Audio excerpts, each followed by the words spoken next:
श्रद्धांजलि अर्पित की है।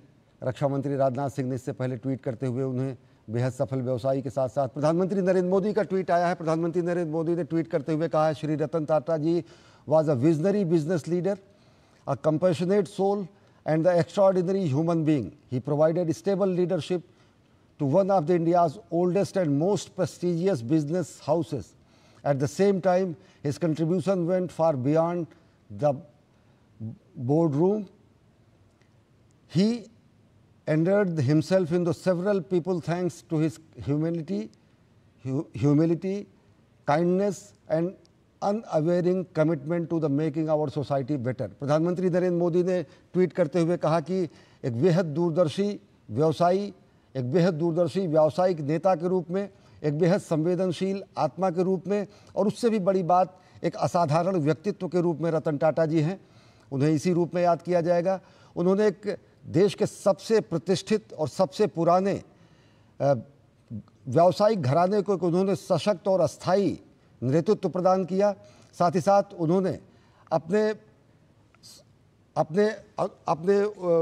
कंट्रीब्यूशन को बोर्ड रूम और साथ ही साथ जो अन्य प्रतिनिधि संस्थाएं होती थी उनसे बाहर ले जाकर कहीं ना कहीं चरितार्थ किया और उन्होंने मानवता की सेवा के लिए, अपने शानदार संवेदनशील व्यवहार के लिए और साथ ही साथ समाज को एक बेहतर समाज निर्माण के प्रति उनकी प्रतिबद्धता के लिए उनको हमेशा याद किया जाएगा। तो प्रधानमंत्री नरेंद्र मोदी ने कहा, ट्वीट करते हुए कहा कि Shri Ratan Tata ji was a visionary business leader. उन्होंने कहा कि एक बेहद बहुत अपूरणीय क्षति हुई है। अपूरणीय क्षति रतन टाटा जी के निधन पर प्रधानमंत्री नरेंद्र मोदी ने ट्वीट करते हुए कहा कि my mind is filled with the countless interaction with Ratan Tata ji.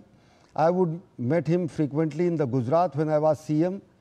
We would exchange views and on diverse issues. I found his perspective very enriching.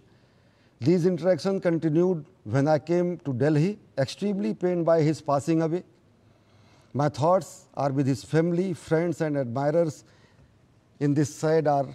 Om Shanti. प्रधानमंत्री नरेंद्र मोदी ने उन दिनों को याद करते हुए कहा कि जब वो गुजरात के मुख्यमंत्री थे तो अक्सर उनका संवाद प्रसिद्ध उद्योगपति रतन टाटा जी के साथ होता था। अक्सर मुलाकात हुआ करती थी जब वो गुजरात में बतौर मुख्यमंत्री काम करते थे और ये सिलसिला लगातार दिल्ली आने के बाद भी जारी रहा।